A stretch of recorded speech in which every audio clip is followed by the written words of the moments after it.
आज आपण logical reasoning मधलं कोडिंग डिकोडिंग या चॅप्टरमध्ये काही महत्त्वाचे प्रिव्हियस इयर क्वेश्चन्स बघणार आहोत, जे की ॲनालिसिस करून मी तुमच्यासाठी फाइंड आउट केलेलं आहे. तर त्यानंतरही काही कन्सेप्ट्स आहेत ते आपण नंतर स्टडी करू.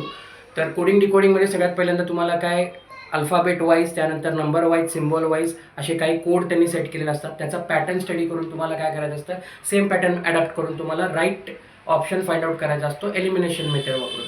बरोबर आहे. तर एलिमिनेशन मेथड काय आपण इथं सध्या बघू की कुठले ऑप्शन्स ह्याच्यामध्ये ॲप्लिकेबल नाही, तुम्हाला लक्षात येऊन जाईल.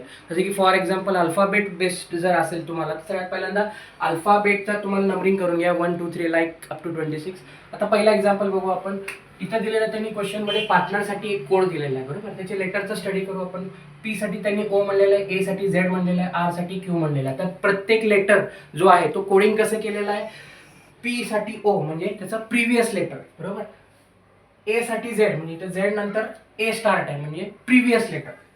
आर साठी काय, क्यू म्हणजे क्यूच्या अगोदरचं लेटर. बरोबर. म्हणजे प्रत्येक लेटरसाठी बॅकवर्ड डायरेक्शनमध्ये बॅकवर्ड लॉजिक त्यांनी अप्लाय केलं, बॅकवर्ड सिक्वेन्सिंग अप्लाय केलं. त्याच पॅटर्ननुसार आपल्याला करेक्ट फाइंड आउट करायचं. तर मग सेगमेंटसाठी काय असेल, तर एसच्या अगोदरचं लेटर काय असणार आहे, आर असणार आहे. ईच्या अगोदरचं काय असणार आहे, डी असणार आहे. जीच्या अगोदरचं काय असणार आहे, ई असणार आहे. एमच्या अगोदरचं काय असणार आहे, एल असणार आहे. तर ऑप्शन सी काय असायला पाहिजे, याचं करेक्ट आन्सर असेल. राईट. त्यानंतर असं काय फिक्स नाही की फॉरवर्ड किंवा रिव्हर्स डायरेक्शन मीन्स कोडिंग असेल, काही वेगळा स्पेसिफिक पॅटर्न पण असू शकतो. जसे की फॉर एक्झाम्पल नेक्स्ट क्वेश्चनमध्ये त्यांनी काय दिलेलं आहे, कोव्हॅलंट. ओके. COVA याच्यावरती फोकस करू आपण. कोव्हॅलंटसाठी त्यांनी एक कोड वर्ड दिलेला आहे, तर याचा पॅटर्न स्टडी करू. सी साठी त्यांनी काय दिलेलं आहे, BWPD, याला नंबरिंग करू 1 2 3 4. ओके. आता इथं बघा, सी नंतरचा जो वर्ड आहे, सी नंतरचा वर्ड आहे डी, त्यांनी कितव्या प्लेसला गेलेला आहे, चौथ्या प्लेसला गेलेला आहे. सी नंतर चौथ्या प्लेसला डी त्यांनी प्रोव्हाइड केलं. त्यानंतर LMNOP, ओ नंतर पी जे आहे ते, ओ नंतर पी जे आहे तिसऱ्या ह्याच्यावरती त्यांनी प्लेस केलेलं आहे. बरोबर. तसाच पॅटर्न आपण इथं ओळखून काढू. ई आहे. बरोबर. त्यानंतर ई नंतरचा जो वर्ड असायला पाहिजे तो काय आहे, एफ. तो किती वरती असायला पाहिजे, फोर्थ प्लेस वरती असायला पाहिजे. असं कुठला आहे का इथं फोर्थ प्लेस वरती एफ कुठं दिसतंय का, इथं कुठेही नाही. बघा पहिल्या ह्याच्यामध्येच तुम्हाला अंदाज येऊन जाईल की पहिला याच्यामध्येच लक्षात येईल की पहिले जे 3 आहेत ते ह्याच्यामध्ये ऍप्लिकेबल नाही, सी ऍप्लिकेबल आहे. आणखीन एक थोडंसं क्रॉस चेक बघूया. नेक्स्ट आपण काय म्हणतात, आपला नेक्स्ट वर्ड आहे एल. एल नंतर एम तिसऱ्या ह्याच्यावरती असायला पाहिजे, तिसऱ्या प्लेसवरती. हे बघा फर्स्ट सेकंड थर्ड वरती एम आहे. पहिल्या 2-3 याच्यामध्येच तुम्हाला अंदाज येऊन जाईल, बाकीचे तुम्हाला काय करायचे, एलिमिनेट करायचे. राईट. नेक्स्ट त्यानंतर सिम्बॉल त्यांनी वापरलाय. डज साठी त्यांनी $5.3% असे त्यांनी काय सिम्बॉल दिलेले. साईड साठी त्यांनी दिलेला आहे %4#3. असे काही प्रत्येक वर्डसाठी वेगवेगळे सिम्बॉल त्यांनी वापरलेले आहेत, काही लेटर वापरलेले. तर त्याच्यावरनं नवीन लेटर तयार केलं आणि त्याचा तुम्हाला करेक्ट सिक्वेन्स फाइंड आउट करायचा आहे. तर एडिटसाठी काय असेल, एडिटसाठी काय असेल, ई साठी त्यांनी काय वापरलेलं आहे, हे बघा. ई साठी 3 नंबरवरती काय 3. सो इथं ई साठी 3 कुठं आहे, ऑलमोस्ट सगळीकडे आहे. बरोबर. नेक्स्ट त्यानंतर त्यांनी काय वापरलेलं आहे, डी. डी साठी 5. डी साठी 5 कुठं आहे, इथं आहे. म्हणजे हे सी तर असू शकणार नाही आणि ए पण असू शकणार नाही, एकतर बी असेल किंवा डी असेल. त्यानंतर काय विचारलं, आय. आय साठी काय वापरलेलं आहे तुम्ही, आय साठी वापरलेला आहे 4. So option B is the correct answer. बरोबर आहे. यानुसार तुम्हाला जस्ट एक स्टडी करून पॅटर्न तुम्हाला काय करायचं, अप्लाय करायचं. नेक्स्ट मी म्हणलेलं आहे वाराणसी, याच्यावरनं तुम्हाला कोलकाता हे कसं फाइंड आउट केलेलं आहे. आता व्ही नंतर डब्ल्यू, व्ही नंतर डब्ल्यू म्हणजे नेक्स्ट. बरोबर.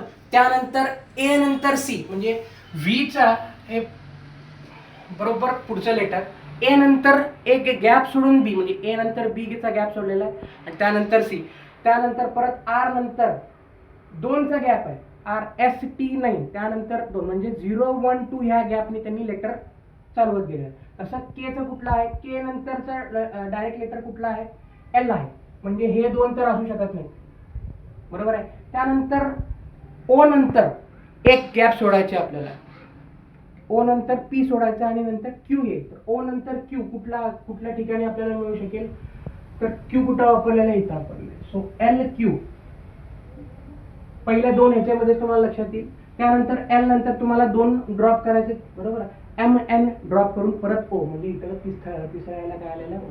म्हणजे मी सिक्वेन्स काय टाकलेला आहे, व्हेरी नेक्स्ट लेटर, त्यानंतर 1 लेटर गॅप, 2 लेटर गॅप, असं त्यांनी कोडिंग तयार केलेलं आहे आणि त्यानुसार ह्याचं तुम्हाला तयार करायला सांगितलं आहे. लाईकवाईज नेक्स्ट, दिल्लीसाठी हा नंबर आहे, मुंबईसाठी काय असेल, त्यांनी एक नंबरिंग दिलेलं आहे. त्यासाठी तुम्हाला हेच नंबरिंग वापरायचं आहे की A to Z हे सगळं नंबरिंग त्यांनी फॉलो केलेलं आहे. आता बघा D4 आहे, बरोबर. आता D4 आहे, इथं आहे 5, म्हणजे इथं त्यांनी काय वापरलंय, 4 + 1 = 5, बरोबर आहे.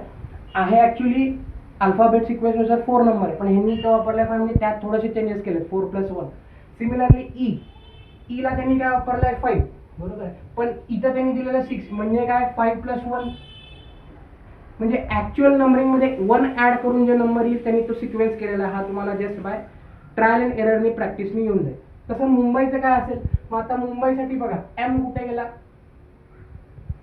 M13, बरोबर आहे. आता त्याच्यात एक ऍड करायचं तर 14 झाला, बरोबर आहे. तर पहिलं लेटर 14, त्यानंतर U, बरोबर, U21 + 1 म्हणजे काय 22.